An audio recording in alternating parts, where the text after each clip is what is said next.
welcome to this Languagenut webinar on MFL. So it's one of our MFL SOS ones on Stickability and the MFL classroom via Grammar and Verbs. And we're really excited today to have a special guest, Esmeralda Salgado, who I'll introduce to you shortly.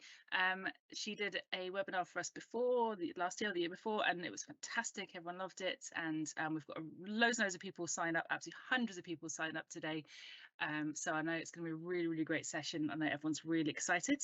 If you could check out the other webinars that we've got coming up next week. So we've got two next week, one in our MFL SOS series on using creativity in the languages classroom. So that will be me and my colleague Elaine doing that with lots of ideas about, obviously how you can use creativity in your classroom, lots of really practical ideas hopefully. And then on Wednesday, for any of the A-level teachers, we'll be showing our Fiona Easton, who's our sort of A-level expert and head of A-level. She's going to be talking about how you can use Languagenut for that. And then we've also got one in a couple of weeks' time on behaviour management. So Elaine's going to be doing that. So yeah, lots of webinars coming up. We've also got one at the end of February for any Arabic teachers. That might be, not sure if there are, I haven't seen anyone say they're an Arabic teacher so far, but if you've got any Arabic colleagues, please do let them know. You can always check out on our Eventbrite page. But very soon, I will pass it over to Esmeralda, who, well, I'll let her introduce herself, but she's an incredibly experienced and really, engaging teacher and lots of expertise. I'm really excited to hear what she's going to talk about. She is a Grammar and Verbs expert and, got lots of really, really exciting ideas. Okay, so I'm going to pass over to Esmeralda. Yes, absolutely. Well, thank you for being here, everybody, because I know that you know how busy it is. Are you sure you want to share? Yes, I am sure I want to share. But I know how busy it is when you are, teaching and you're doing all these things. So thank you so much for being here. And hopefully you will find the section interesting and useful. And just talk a little bit about me. You do have underneath here my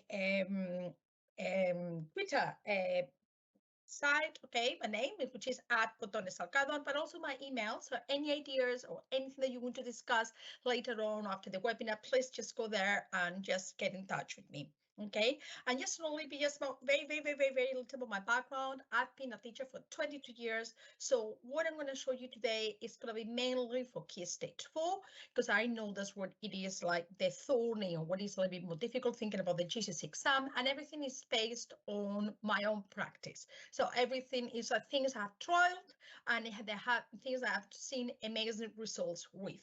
Okay, so let's start then. Okay, so this limit is about grammar and verbs, but I want to make it very clear how important it is that we don't do just grammar for the sake of doing grammar. And I'm sure that none of us do that. But I think it's super important to remember that what really motivates the students will be the ability to speak. So everything that we do in the classroom should be subordinated to this idea. That means that grammar is important, absolutely, because without the grammar, you won't be able to speak and will be able to communicate properly. And most importantly, for the GCSE exam that we do have in the UK, without the grammar, you won't be able to score very high.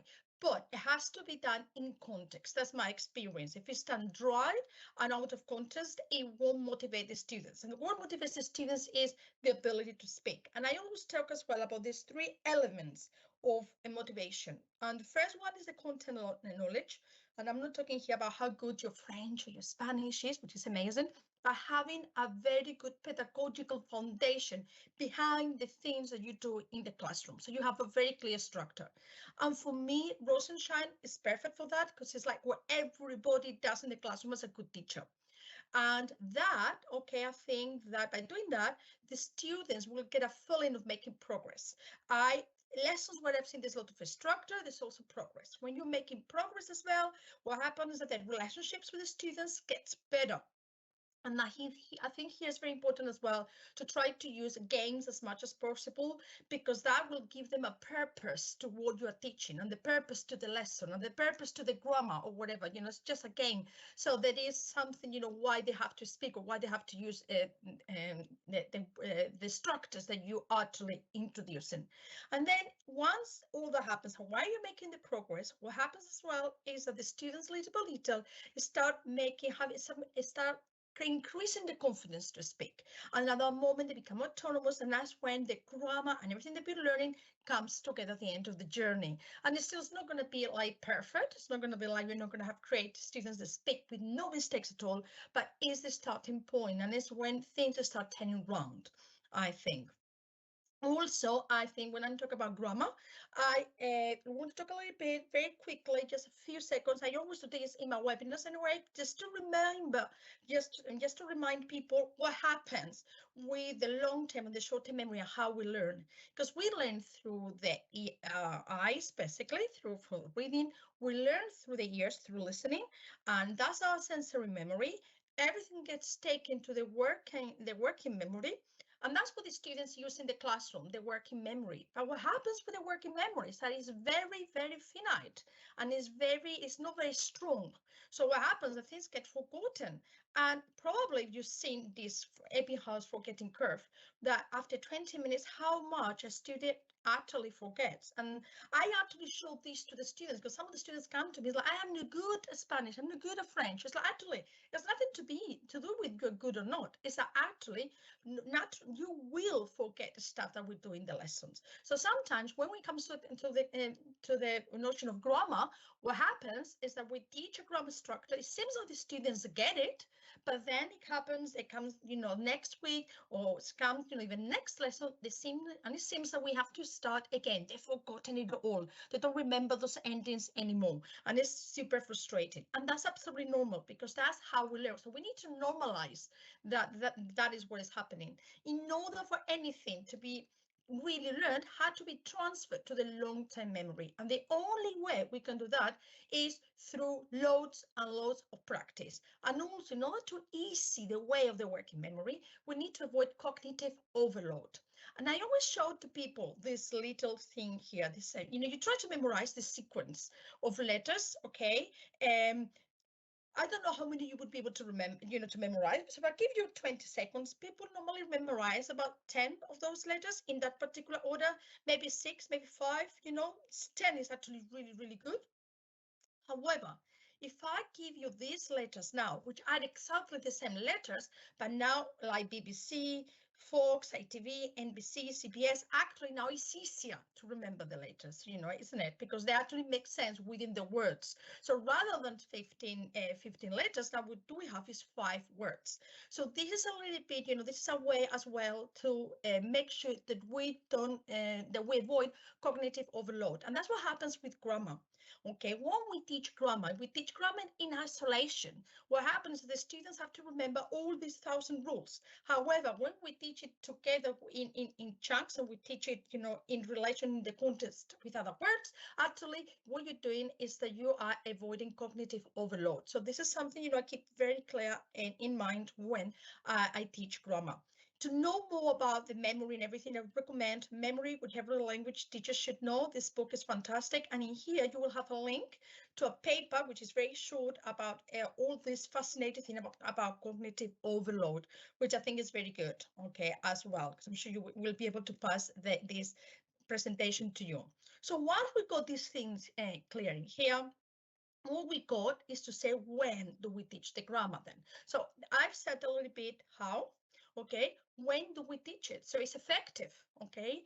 This is my language journey, which is inspired by Rosenschein, and of course, also by lexicogrammar, which is basically teaching grammar in chunks to start with, and then in relation to other words, and then unpinning the grammar explicitly afterwards. So first, normally start with modeling. Okay, so modeling the language. Okay, this is what they used to be in the old-fashioned way. Okay, to the presentation stage. And when I do modeling, actually what I do is that I use sentence builders. You don't have to, but I do use them. So you have here a link to my sentence builders in PowerPoint, as you can see, all right, for you to use if you wanted in Spanish. I just wanted to show you that. Then after that, what you have is a structured or a scaffolded production.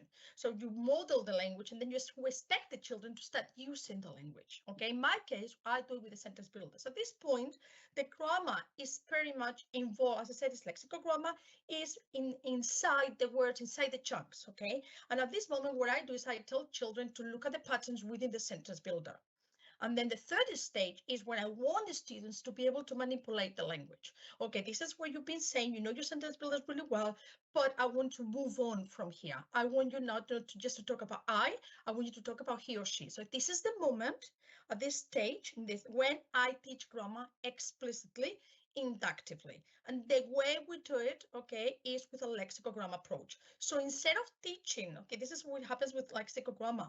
I will teach me bañé en el mar, which is I sunbathed, or I bathed, or I swam in the sea as a chunk, versus the verb bañarse, which is to get to, to bathe, which is a reflexive verb, plus the rules to conjugate the reflexive verbs, plus the L, mar, so L is the definite article, and then you go mar, which is a masculine noun in Spanish, that hence using L. So you think about it, if I did the traditional way, if you were going to do it like this, grammar in isolation, look at how much a child has to think about.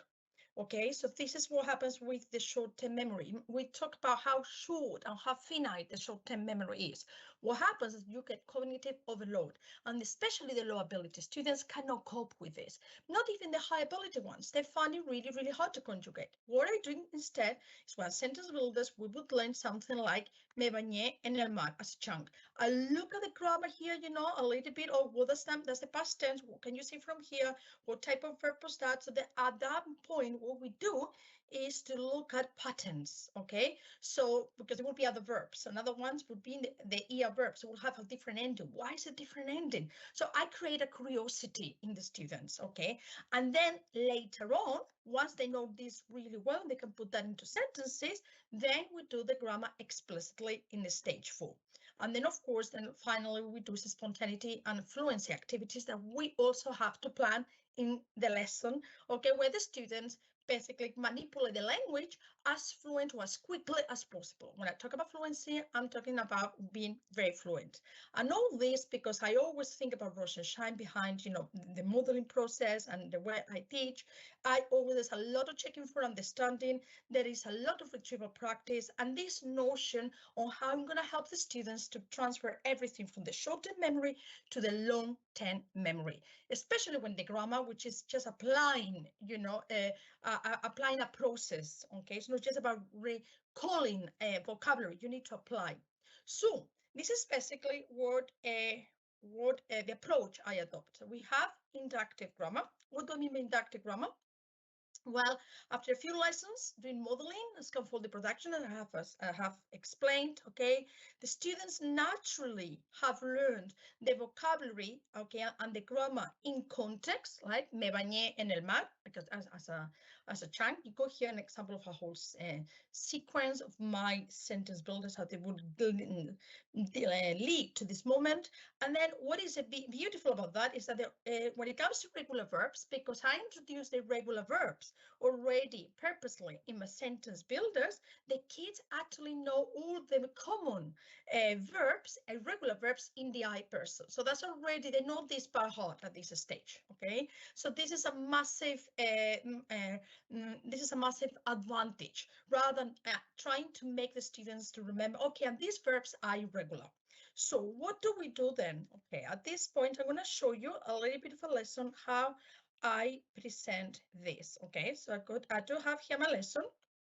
So the students, as I said, they are very good. They already know the sentence builders. Okay. Okay, that is fine. Okay, that is, sorry, it's just I couldn't open it beforehand. I think it may allow, okay, it allows me, it's here now. So the students already know the sentence builders quite well. We've been doing a little bit, they've noticed patterns, and now is the time in the fourth stage, they're going to do grammar or explicitly and inductively. What do I mean by that? I would present, for example, at the point with a text, something like that. Okay, so this is one option I can have. So I'm teaching the topic of the past tense. I'm teaching the topic of holidays. The students know the first person, but they have no idea of, we've learned it before because this is year 10. They don't remember the endings or how to say we, she, they, all the other verbs. So what I do is I present them with a test like this, and I highlighted verbs, okay, color-coded, some verbs, and with different endings. So the first thing I tell them to do, look at the text. I know everything in black, they know it. I know they can because they know di una vuelta, so they know una vuelta, they know this, so they can basically work out, okay, what these verbs mean. We'll have a conversation first, why they're different colors, why some verbs are in red, what el año pasado telling us, okay? Okay, we know that's a past tense, so there's a linking word, great. We know why fui, for example, is blue. Why dimos is blue, okay? So think about, how do you say I went, what verb, what expression did you know, which is very similar to dimos una vuelta, di una vuelta, what does that mean? We went for a walk, exactly, fantastic, good, all right? So, and then we go free, everybody knows free, okay? So why is the blue? And then everybody will tell me, because they've been in the sentence builder, they are irregular verbs, okay? Fair enough. Now, what about the red ones? What, you got tomé, which they would have known by heart because they know the el sol. They already would have known Google al tenis, but then they will also encounter in the text nato, sacó. So the idea here, why they red, why some of the verbs are green. So they will, everybody, even if I've got a very low class ability, work out at this stage. Then the red verbs are ea verbs, that the green verbs are ea verbs, and the blue verbs are irregular verbs, okay? Because they've seen the I form in the sentence builder before, and we already worked it out anyway in other lessons. So now the next thing is I tell them to go in pairs and say to them, okay, you got that text, and you can see that there are some verbs, they're very similar, but with different endings. Can you work out a rule for this? Can you work out a rule on how do you form the past tense in Spanish for an irregular verb like fui, like ir, sorry, and how do you do it for a regular verb like tomar, a verb, and a regular verb like salir, okay, that salir. Can you work it out yourself? That's why it's called inductive. So at that point, the students get in pairs and they tend to work out most, and all the endings are here. And that's why there are questions here. So they go the you pairs, the you singular, the you plural, okay, they go the he, the we, etc. So they try to work it out, then we go through it together. So that's one way of doing it then. And other times I don't even bother to do that, depending on the class, okay? And what I would do in that case is that I would say, okay, everything you've been doing, how do you say I sunbathed? How do you say I swam? They know the first person, because we've been doing it with the sentence builders. So I said, okay, brilliant. So we got this infinitive, tomar, okay? They know the notion of infinitive because they would have, when I introduced the sentence builders first, is very well thought. And first they learn the infinitives, and then they learn, the I form in the present, then we do the present tense, and then they learn the I form in the past tense, and then we learn the past tense. So everything is very well thought out in the sentence builder. So everybody know by this stage what is an infinitive. That's the point. So, okay, so how do you say sunbathe? And everybody would be tomé el sol. Brilliant. So you go there, you go tomé el sol. So we know tomar el sol is to sunbathe. We know tomé el sol is I sunbathe. Right, look, you got here some other endings. Can you work out, and at that point, by the way, they are not like this. They're supposed to be like that. It's because I used it for another thing. So they are all, they're all not in line. So they're all basically jumbled. Can you tell me, so we know Tomelso would be for I, okay? What do you think would be the ending for you? If I want to ask you a question, what do you think it would be? You got 5 options here. Which one it is? Everybody gets it right, because by that point, everybody has heard ¿Qué hiciste de vacaciones? And I've been asking them. And I've been introducing nadaste, tomaste in my lessons anyway. So at that point, everybody will say, no, if not everybody, most of the people will say, well, be aste. Okay, so aste would be for you. What would it be for he or she? All right, and then you got now some options there. Everybody always remember the amos. Okay, because it's like in the present tense, so that will be the we. So that gives us with 3. What do you think it would be, he or she? Okay, at that point, if they get it wrong, I will put in a sentence. Mi hermana tomó el sol. What did I say? Oh, tomó.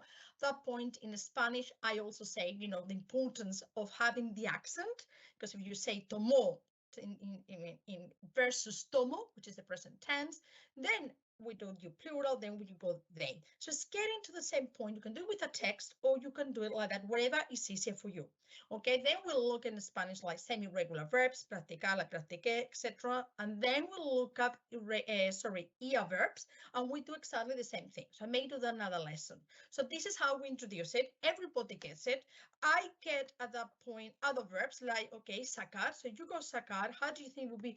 We, so it would be sacamos. We do it very, and that's what I like. And I'm not using a PowerPoint at this point. I'm using notebook on purpose because it allows me to take this, especially if I do have an interactive whiteboard, to touch it. But this could be done with a PowerPoint. Okay, it could be done, in any other way that doesn't have to be with notebook. And then at this point, what is very important is that when they get it, I know they will forget it. Okay, and there's no way they will remember this set of endings.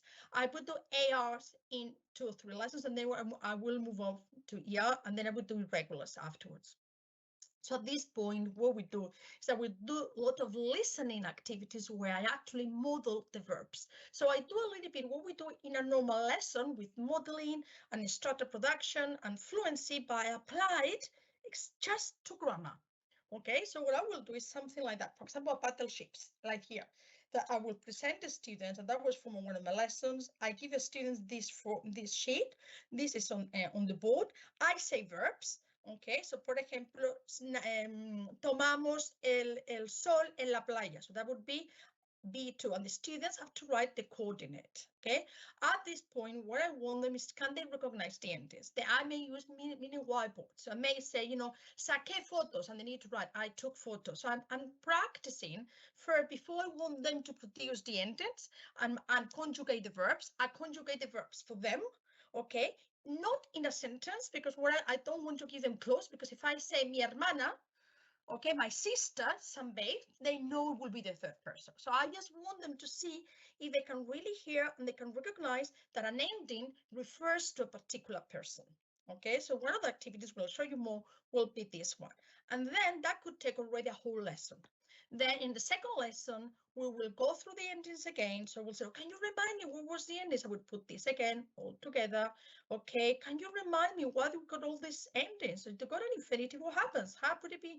Why do I have all these different endings? Okay, oh, depending on the person. Can anyone remember what was the ending for they? Can anyone remember what was the ending for we? What was the ending for he or she?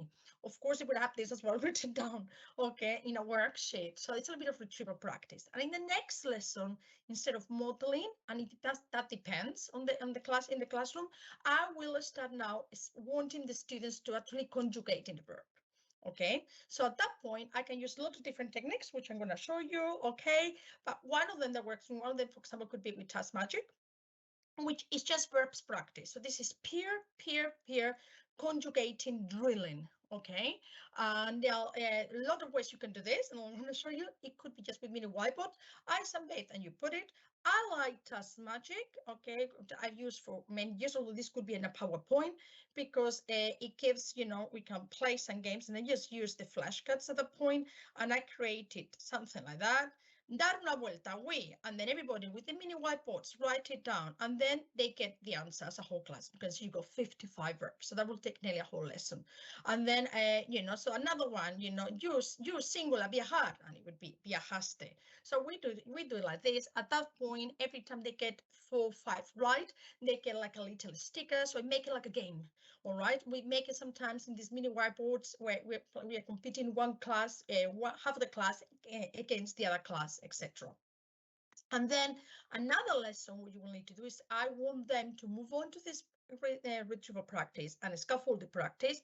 I want them now to put those things into sentences, because at the end of the day, you can conjugate a verb, but if you're going to put it into a sentence, it's not going to work. So the next stage is, so we went from I speak to recognize, then they conjugate like drilling.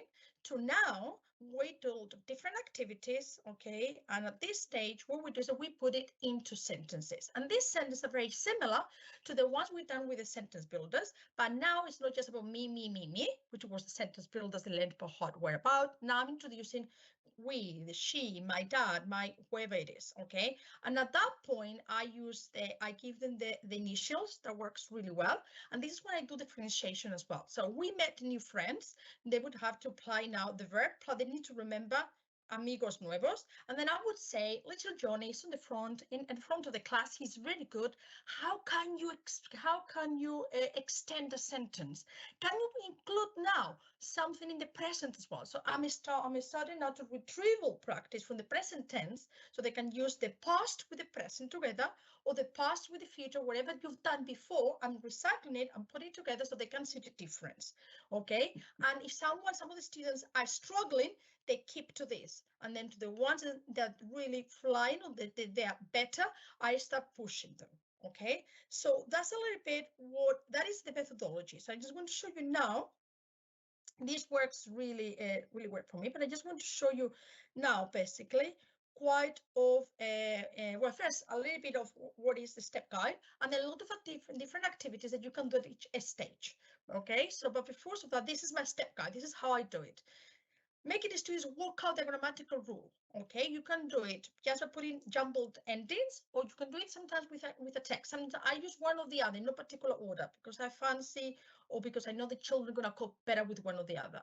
Then we do modern activities focused on grammar, basically listening. You can also do reading. So you don't expect the kids to, to conjugate.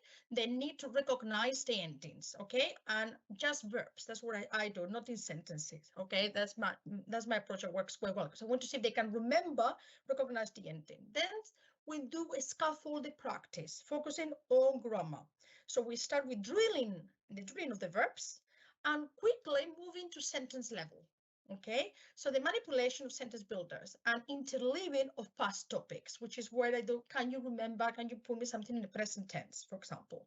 And then after that, we will have to do fluency and creativity activities. I'm going to show you where the students do this, stage 3, but they do it, okay, they do it quickly. They do it spontaneously. That requires a lot of time, and it's not something that you just do over and over, just do it by magic. Okay, and this is very important. When a new topic is introduced at GCSE, the same grammatical structures get recycled with the new topic. What I've noticed is some students are very good of using the past tense with the topic of holidays because it's obvious, but then we're talking about school, they are not so good, and that is a problem. What they need to see is they shouldn't associate a grammar point to a topic. That's very dangerous because it means they can only speak, that means they cannot be creative. So it's very important that when a new topic comes up, nothing to do with holidays, which could be school, okay, for example, that you make the effort to put sentences in the past tense, like yesterday I studied, yesterday I did, last week my friends won a match. Okay, so they can see the new grammatical, the grammar that you've covered in different topics. Okay, and I think that's very important. That's very, very important indeed. Something I do as well that works really well. I created these mats, these little mats that I basically laminated. They're in A5, and they got basically all the tenses, the 6 tenses basically that they will need for GCSE, and I laminated. On one side looks like this, and at the back they do have the most common irregular verbs. Okay, and that it is because I used to put this in a basket between 2 people, and they got access to it. It's laminated. It's also they used to stick it in the books as well at the front or the back of the books as well. Okay, so the idea is they can always go back to it. So if a student later on with doing writing, they don't remember the ending, nothing, not a problem. Check it out. So get them into the habit, check it out, okay? What was the ending? Can you use the, the verb endings thing? All right, so that's something that has worked quite well. So now, what activities can you do in the different things? So that's one I wanted to show you now. In the modeling activities does apply to grammar. So I already show you the battleships. Okay, so to start with, a lot of dictations. When I talk about dictations here, I'm talking about it's because I say verbs like escuché música, je suis allé, all the verbs that you're doing, you're basically in either with verbs and you can introduce in little sentences, but I always start just with the verbs, okay? Mini whiteboards, can you recognize it? Another one that works really well is a normal dictation, but then I make mistakes on purpose. So I may say, mi hermana tomé el sol. And when they write it down, I expect someone, miss, what? My hermana? And they don't. Okay, I will say, okay, right. Anyone tell me, is this, can anyone translate the sentence for me? Anything that is fishy there? What can you see? What you can, a little bit reward for the, the really good detective that can find something not right with a little sentence. And then it will be someone, oh, yes, you got A, but it's my sister. Okay, so what should have been the right one? That kind of thing. So then it's a great opportunity to spot and discuss mistakes. Okay, auction game at this point works really well. Okay, after this, what I would do here as well when I do the classic with the dictation with grammatical mistakes, that I incorporate grammar that they already should know. So if I'm doing the past tense, I know they already know the present tense. If I'm doing the imperfect, I know they know the present and the past. If I'm doing the future, they would have done the present, the past, and the imperfect. So I start mixing them up in my sentences. Okay, so they're ready. So that there is that kind of retrieval practice and hearing it all the time, basically keeping it fresh. Another one that is really good for grammar is that I read a sentence with whatever topic, grammatical topic I'm covering. Then I stop and I want the students to finish it. So, for example, something like mi hermana saw, so my sister, and then you say took photos. So mi hermana saw, and then you say right, okay, mi hermana y yo sacamos. Okay, so the idea is that they need to finish the sentence with me with the right ending. That works really well. And all this is done with mini whiteboards, so it's like a game. Okay, so they're getting points. They keep a tally and they're getting points all the time. Another good one is classifying dictation. So basically, I may do something like this. I form, she, you singular, we. It could be 6 if I want to do all the tense, all the persons, sorry. And I say sentences, which could be just words, and they need to write them in the correct column. It's as simple as that, okay? So if I say, mi hermana sacó fotos, it would be she. But again, I always start just with the verbs in isolation. Can they really get and can they spot what is the ending on which person are we talking about? So that is one of my favorite activities I do for modeling. The other one is spotting the differences. So at this point, it could be a text, it could be sentences, and I give the text in English, and I say to them in Spanish. But what happens is that there have been differences where I say, and normally if I'm doing verbs, instead of saying I decided, for example, I would use we decided, or my sister decided. Okay, so there are going to be different little differences that they need to spot. Okay, so they're reading, they're listening to me, they're reading, and the first thing they do is that they basically highlight the differences, wherever I'm saying and wherever they're reading it. Okay, and the second thing they need to do is that they actually make a note of the actual difference. If you think this is too difficult, this could be all in the target language. Okay, so that's easier. So there's basically like a reading activity. Okay. The other one I love is which is filling the gaps with the gaps, but now applied to grammar. So what I do is I put a test and it has got a lot of gaps, things missing, sorry, but there are no gaps, so they don't know where the thing is missing. But at this point, it would be just with the grammar structure or the grammatical rule I am covering. So it could be the verbs. It will be all the verbs, or most of the verbs will be missing in there, but I don't tell them where. So they really need to listen for detail. So that works really good. I already showed you the battleships. Basically, this works every single time, and I love it because in the later stage we can then I can use the same activity for the students to play battleships in pairs. Okay, so at this point, just by conjugating the verbs. So it's a very versatile, activity that I can recycle and it will save me time. The other one, which they love, is beat the teacher. And I do that so many often, you know, sometimes when I go 5 minutes and beginning of the lesson, in the middle of the lesson, sometimes what I do, I tend to really make an effort to give them the children to do some thinking and, okay, let's stop and let's recap the things we've been learning. And what I do here is that I give them a lot of verbs like free, and they have to very quickly, they have to translate it for me in English. Free, fuimos, salí, salimos, all that kind of thing. And the idea is always beat the teacher because I increase the speed. So I start free, and they say, I went. Fuimos, we went, and then I start going quicker, and faster. And not only that, then I start mixing up this activity, grammar, verbs, in other tenses, that because we've already done the present tense, for example, or we've already done the future tense. So at this point, I may say, boy, and they need to remember that I go. If they get it wrong, I will come back again to free, and then again, boy, and then it will say again, boy, and then it will say, boy. So it's a very routine practice, and they think this is very, very funny. I go, and then I say quickly, free, and some of them will say, I go. No, it's I went. So it's very versatile, and then I would mute. It works really well once you covered at least 3 tenses, because then you can go and say, and those key verbs, you can practice them by just saying, I go, I went, I will go, and they need to remember I had, I have, you know, will have, we had, we will have, and it's just that kind of recognition.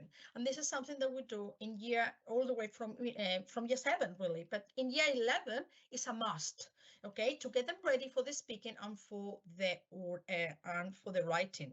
Structure practice. So I showed you, okay, some of the things, you know, things that we can do with structure practice, you know, with task magic, things that you can do, okay? But one of the things I love here is games.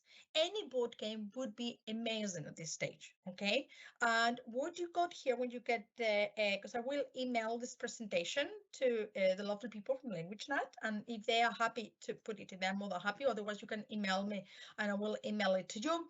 Okay, you got here a little tutorial how to make some of these games with Geniali as well. But this is the kind of games that you can do. So at this point, okay, you do has structure production. So I want the students now to be able to conjugate verbs. So I divide the class in 2, okay, and underneath every of these little things, what it is something, okay, that they have to say. It's like a little sentence, okay. I travel by bike because it helps me to be ecological, okay.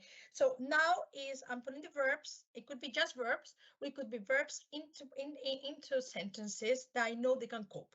And at this point, I can do this orally. If they are right, you know, they get, obviously they are allowed to move. You do have a dice here. We're playing all together. Okay, if they are, so they just basically, if I want, I could do it in writing. So normally what I do is we start in writing with mini whiteboards, and everybody we see in blue team has to show me, and it has to be about 80-90% right in order for them to be able to move to the next one. And then orange team. So this is the kind of things that you can actually do. Then another one that I love is the piñata game. This is a template from Marie Alirot that I created as well with Geniali. And I would say here sentences, okay? And I don't need any preparation, I just say sentences. The children are divided, the class are divided in 2 groups, group A and group B. And what they will do is that if they say they translate a sentence for me, or again, everybody in the team with a mini whiteboard, they choose a number, and behind the number, there's basically some numbers there. And you know, like a little bit of like +5 points. I keep a tally on the board. Sometimes they get this. If they get this, that means they come to 0. If they get that, this is when it gets really good. It means they need to swap their score with the partners. And as I said, this is an idea from Maria Leroy, I think is fantastic. Sometimes they get -5, and this keeps them on sometimes +15. You can change, obviously, the points underneath. Okay, so it's not all the time the same ones. Otherwise, they will remember you use it again. Okay, but this works really, really well. So it's a little bit of you know, game, and what I was talking at the beginning about with doing is making it fun. If you don't want to do board game, you know, things like with Genial and things like that, this will take you to a website with a lot of PowerPoint games, very similar to this, but in PowerPoint format. Okay, so there's something, you know, you want to, that you can keep. And of course, any of these games can be done in the old-fashioned way with a board, and the children are playing together. okay, in pairs as well. So I don't see why that would be really good. The other way I was going to say as well that has worked for me is that in Languagenut, actually, there is a section for drilling verbs, which I think is very good. So you go to Languagenut, okay, and once you log in, you go to secondary. Oh, it's going to ask me to log in again because I had it ready and it's not. Yes, there we are. So I go to secondary, and then in secondary, you choose your language. I'm going to choose Spanish. And then, okay, yes, this is starting, which is very, very excited. You do have grammar and verbs there.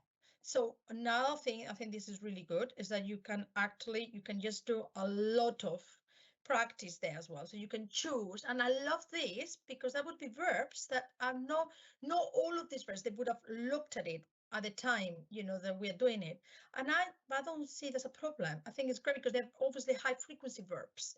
Okay, hacer, they would have, but you got things like andar, or you got things like caer, or creer, and I think it's brilliant for that. So some of them are regular, some of them are irregular. I can tell them because I can actually put this as an assignment. They can practice the tense that we are working on. So if we are doing, at the moment, we're talking about the past tense. So I'm going to keep it to the preterite because that's what we're doing. Okay, and actually, they can listen to it, so they can basically learn it, which they already would have done. They can do the practice, they can do some jigsaw there.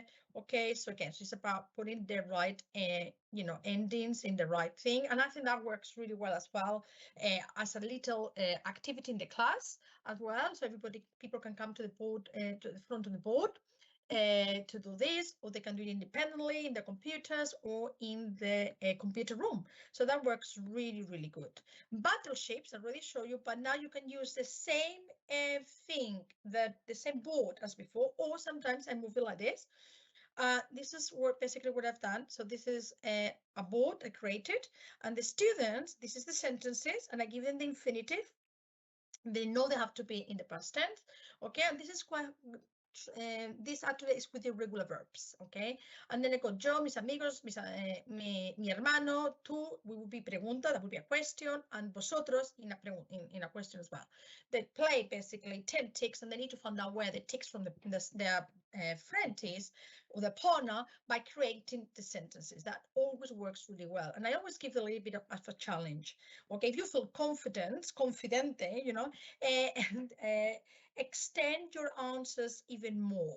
Okay, you fill up to it. Okay, can you extend your question, your answer more? So, fui a la playa, hice alpinismo, pero tuve miedo, pero lo pasé bien. So, adding something, okay, that to the sentence, okay, to make it a little bit more complicated. So that also works really, really, really, really, really well. Okay, so that's one of the ones that works really well. Other one, this is a game that students really love, which is high five.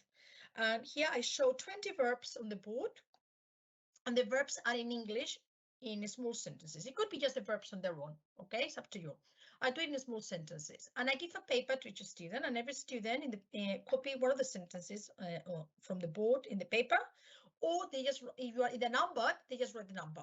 And what they do is they go around the room, and what they do is that they translate the sentence, because obviously that works in English. So they meet someone, and what they do is that they translate the sentence that they got in the piece of paper, and then they swap it. Just a little bit of trade quiz, okay? But when they find someone who has picked exactly the same sentence as them, okay, instead of swapping it, because obviously the same thing, okay, what they do is that they say high five. Okay, so in that case, they translate it together because they got the same sentence, and then they say high five, all right? And the idea is, how many high fives did you manage by the end of the activity? So it's a mixture of trade and quiz, and finding your partner, okay, in one. And I love it because it could be just verbs, it could be sentences, but what I tell them as well is that if someone is really good, I go around and I say, okay, when you say your sentence and you translate it, can you extend it? Can you use an example of the present tense? Can you use an example of the imperfect? If it's at the end of year 11, it would say, okay, the sentence was in the future. Can you make sure that you include at least three more tenses or two more tenses somehow in your answer? So I can then, so they translate that and they say something else else creatively, and that in a creative way. So that works really well. Learning apps is brilliant as well. So this is a free app that you can have, and you got here tutorial how you use it. But one of the things that you can do actually is with verbs. So you can create these interactive crosswords, which I think they're very cool. And the idea here is basically a crossword. So basically, I say I take, okay,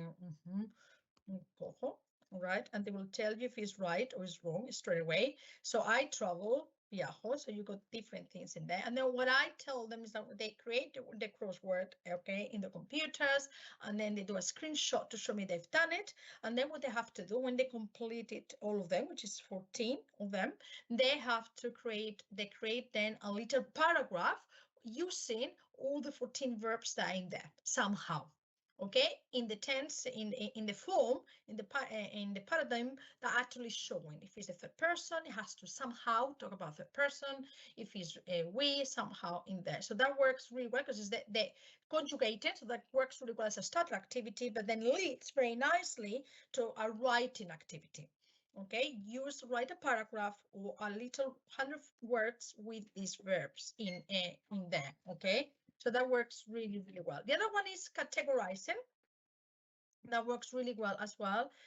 This is very good for year 11 and year 10, because sometimes they don't really, I've done this even with the year 12s, because sometimes they find difficult to spot the different endings where you got different tenses. So the idea here is you go present tense, if you click on that, is that click on all the verbs in the present tense. Okay, so boy will be present tense. Okay, empiezo present tense. Then you go preterite. Then everything in the past. Okay, then imperfect, then future. And I like it because underneath there is a picture. In this case, there is a video, and then at the end they watch the video, which is a song basically. Okay, so there's a little bit of a reward at the end, and everybody wants to do it, and this is great. So future tense will be a video where to look at, okay, what are the different olvidaré. That's another one. And yeah, verbs are very, very common, and they should know, can you recognize them? Because that will be really good for reading when you're in a reading exam. So that works really, really well. And you got to tutorial here on how to do that. I also use a lot of flippity at this stage as well for scaffolding. So I create this basically with flippity. Flippity is also free, learning apps, and allows you to create some little activities like that. And what you do here, you got mi hermana, then a verb, which is an infinitive, and then there is something they have to improvise. So I love it because we do this as a whole class. We do this with mini whiteboards. They're showing me, okay, and this is actually for the future tense, is the topic of work. So my sister, so it will be my sister, will study a degree, and then because, and they have to say something that they need to improvise.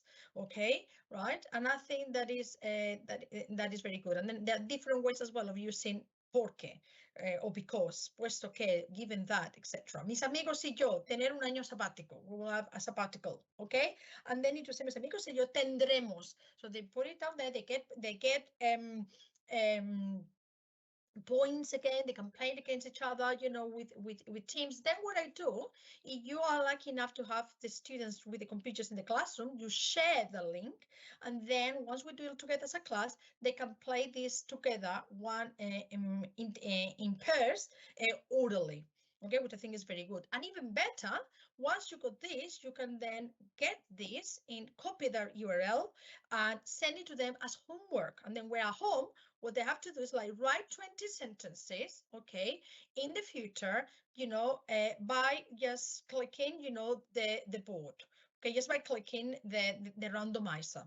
All right, so this is a very nice way, and everybody, when I say like a homework like this, everybody will do it. Okay, and then they got this element here that they have to improvise, which I think is very good. And of course, because this is me, I talk as well about wheel of names, which is a little bit like flippity, and they would work super well as well in this contest. Okay, so you can display infinitives and the person in brackets, and the student create a sentence of just pure drilling of verbs. Your students need to translate a sentence. Students need to create questions to a sentence, you know, you name it. And that works really, really, really well as well. And again, I do this with mini whiteboards. I do this orally with everybody. And I do this as well. I share this with the students so they can play on their in pairs orally, or I show them, I give them or your link for them to do the sentences in writing for homework. Okay, and then what happens is that at that time, actually, you will see the kids start getting used to, conjugating. So the last element that you need to work on is the fluency, because what you want is that can the students do that without the scaffolding support, okay? And can they do it very quickly? And that's why I call it 1, 2, 3. Can you just spend 10 minutes thinking of your sentence? And that's when speed dating works really well. And I think this works. This is when you can start practicing it when it's kind of GCC, the oral GCC questions, for example. This is the stage that I know they know the grammar, so I'm going to use the oral GCC questions to do with the grammar that we are learning, and I'm going to use these questions so they can actually, things like where did you go on holiday, what did you do during the holidays last year? Tell me a good experience that you had during the holidays last year.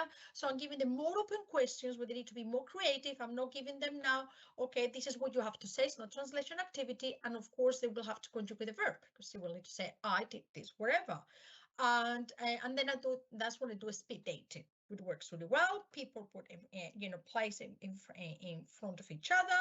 They ask the questions that are in a piece of paper, maybe 4 or 5 only. Okay, they talk, and every time I clap, the right side will move and they will change partner. So the idea with this, by the end that you come to the end of the row, can you practice? Can you say can you answer those questions quicker? I will start if you got a ability group just with one question. What do you do during your holidays? And again, so you got a class of 30, you will practice a question 15 times, okay? Which I think is very powerful, all right? And by the time you get to the last one, okay, you would have done it will be quicker, all right? And I think that works really well. Piedra, papel, tijera is great as well. And I got this idea from Rachel Horse, where she talks about piedra, papel, tijera evolution. So the idea here is I give them the question, what do you do on holiday? So the question could be on the board, and they play piedra, papel, tijera, which is basically paper, stone, paper, and scissors. They play, but every time they need to see who gets Superman with the fastest. They do in pairs, and the first time they win, the piedra, papel, tijera, they are an egg, then they become a chick, then a bird, then an elephant, and finally they're Superman. And this is great because at least they're going to play these 10 times. Okay, so it's the same question, what do you do during the holidays? Okay, just one question to start with, or and they play together. Let's see who can get to get Superman, the quickest. And at this point, I want them to speak, because that's what I wanted them to do. And they will make mistakes in their conjugation of the verb. So this is my job at the moment, is moving around, spinning the plates. Okay, what I call moving around, hearing, seeing, basically who can conjugate better, where the mistakes are, where, what are the thorny points that I know the children still don't know very well, because it could be I need to come back to modeling again. We could be I need to come back to more scaffolded practice, okay, because there's not as good as should be.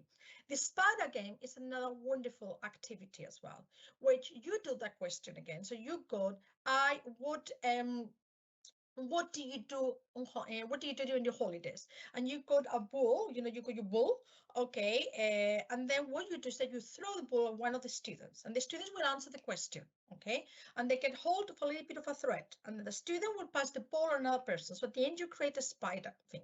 So every time that the student pass the ball to another person, the ball, they will have to say, where did you go on holidays? What did you do during the holidays last year? Or whatever question you're practicing. And then the student gets the ball, will answer the question and will repeat it. Where did you go on holiday? What did you do during your holidays last year? And throw someone else. And it creates, and this is wonderful. And it works really well when the weather is nice. So I take the students outside and we all sit down in a circle, and it's a fantastic way to practice the oral exam. Okay, and this is basically putting all that grammar into a context, and the context now is the questions that they will need for the oral exam. any of the boot games that I showed you before would work here. But when you're doing like the snakes and ladders, or when you're doing, you know, the piñata game or anything like that, instead of answering, drilling a verb, or instead of answering, translating a sentence, it's an open question. Okay, what subjects did you like at school? So you want to practice I like, which in Spanish is problematic, okay? Using the past as well. I like, but I used to like, that kind of thing. So any of those quizzes, any of those board games we did before now work, but now with open questions. And of course, there is some time. You need to you need to answer your question in 30 seconds, for example. And that works really well here, the flippity, but different flippity activity that works well here as well. There's another randomizer. You can get this where I take verbs, so I come up with verbs that I know we've done, and it's like, okay, you go say. First, I say to them, okay, what does it mean? Okay, say, okay, I used. Okay, how do you know? So I have the conversation. What type of verb is this? An a verb. Can anyone remember? How would it be we? Can anyone remember? How would it be they? So I'm doing all the time retrieval practice, and then they will come and say, okay, I'm going to give you some time. So I place the clock. You go 10 seconds. Can you put that into context, into a sentence on the topic of work? And then you to say something with the topic of work using usé. Like I was, I worked as, as a waiter, and I use the, the dishwasher or something like that. So this is very creative. This is coming very, very difficult, okay? And this is a way of pushing them. So there you go, you stop, you look at the sentences, you have a work with them, everybody, and that's what I mean in whiteboards, because everybody can see each other, so you can have a nice conversation. Then you got another expression, then you got another expression, then you got another expression. If you want to make it even more challenging, you go to groups of two. You got usé and si tuviera la oportunidad. So now they have to create a sentence somehow, okay, where they would include usé and si tuviera la oportunidad. O me ayuda a, me permite. You can give them a topic, or you can say in any topic, okay?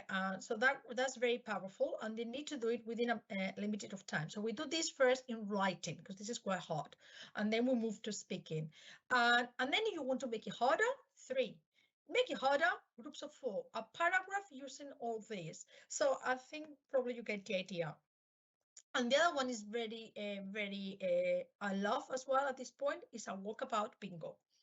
Okay, so the walkabout bingo will work like this. I give our students this card. Different, blue is basically one topic, red one topic, and green another topic. So I'm mixing up this interleaving concept and checking for understanding all the time.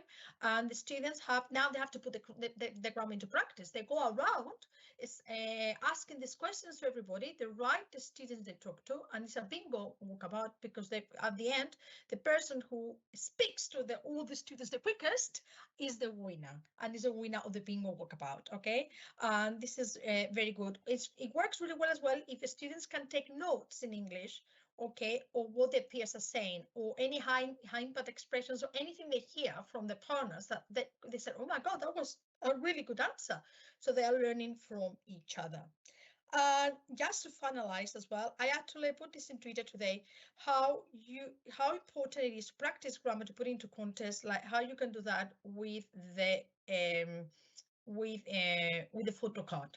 So for example, this is a little bit of a scaffolded photo card, and how you need to put into grammar. So the students, this is one of the cards that came up in, I think, in the 2019 exam in Spanish.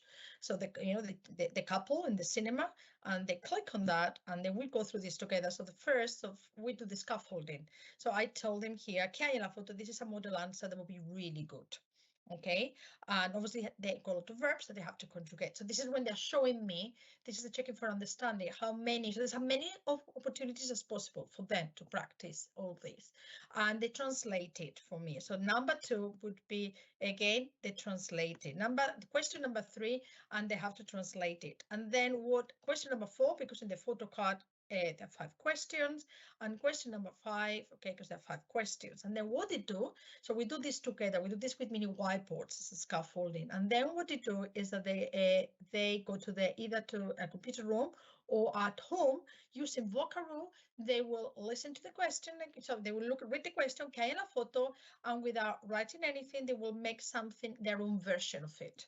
Okay, so basically it tells them, so it's scaffolded, and they tell them how to do it in here. Okay, so first you click on the fly boys, okay, read the question, translate them. So we do this together. Then they do it again, think of different answers for the questions, and if they want, they can write them down, because in the exam they can. And they record themselves, and then for 5, they look at the questions again, but they're not allowed to write them. Even during the exam, they are just from the top of your head. What could you say? So it's about putting them and practicing fluency, okay, in a contest. And the contest for this would be the actual exam.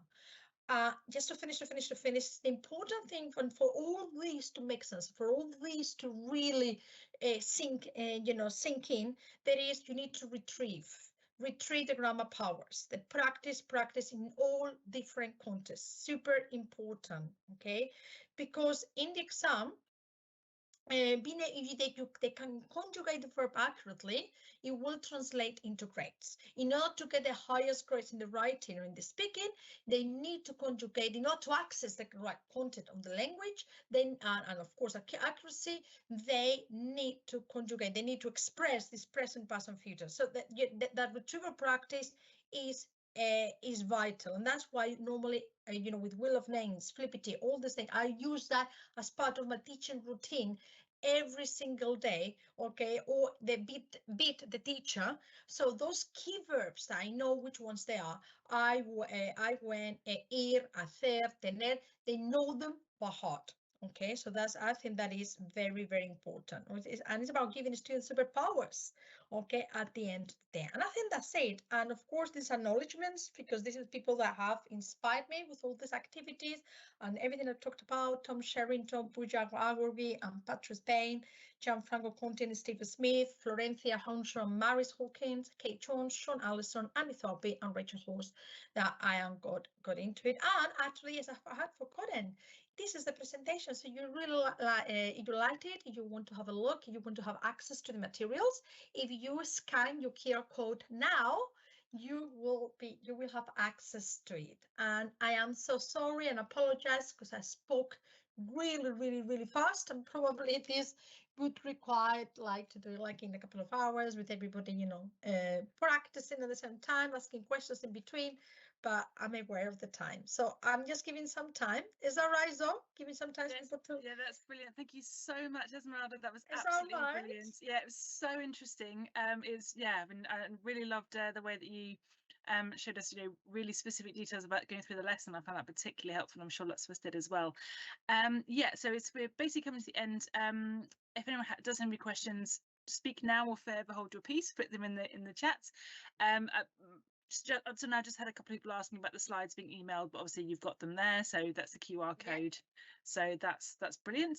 Yeah, fantastic. I'm just going to. I don't know why my Teams thing has disappeared and I cannot stop sharing. Okay, don't worry. Well, I was just going to quickly share myself as well. Oh, there you are. Fantastic. You pushed me out. It's like my Teams thing had gone, and I don't know what happened. No problem, that's fine. So yeah, obviously Esmeralda's got lots of fantastic ideas there as well, and which whether you're a Languagenut subscriber or not, they're useful. If anyone is a Languagenut subscriber or is interested, we've got various trials and things, and we have lots of grammar activities as well. So we have lots of fridge magnet things, and different activities for retrieval practice, verb conjugation activities, all sort of dynamic and interactive. Everything's tracked as well, so that you can see exactly what they've done. And also we have sentence building activities as well, which are really good fun. So if anyone is interested, please do pop us an email and we can get you set up with a free trial. But yeah, I just want to say thank you again so much to Esmeralda. That was so interesting, really helpful to we're really happy to host you, and thank you so much. We have recorded this session. We will send this out to everyone and make it available on our on our website and on YouTube. So just gives us a couple of days to get that sorted, but we will send it out to everybody. And yeah, any feedback you have, please do let us know. If you thought this was helpful, please do let your colleagues know. And we've got lots of other webinars coming up as well. So thank you so much, Esmeralda. That's fun. Any questions from anyone? I don't know if there's any No, questions. but nothing come through. I think you've covered so much, and I think everyone's just cognitive overload. No, not at all. And I think very much it's very practical things that everybody can use, tomorrow basically with their classes, which is brilliant, so. Super practical. And so actually, yeah, I would say to people to check the Languagenut. I show one of the activities there, obviously with Languagenut, but actually what I like about Languagenut, which I use in my own school, is that you also got the reading with exam skills. So then it's a fantastic opportunity to put that grammar into practice as well, because I think it's very important, not just to do in isolation. And that's what I like about it, that it allowed us to create an assignment and to practice the language in a different context with vocabulary that may be slightly different from the ones we've done in the classroom. And I think that's very powerful. Sure. Well, thank you. That's great. So yeah, if anyone's as helpful, that worked really well for us, in the past. So I was very grateful to Languagenut, which is why I do have my my login details. Okay, great. Thank you.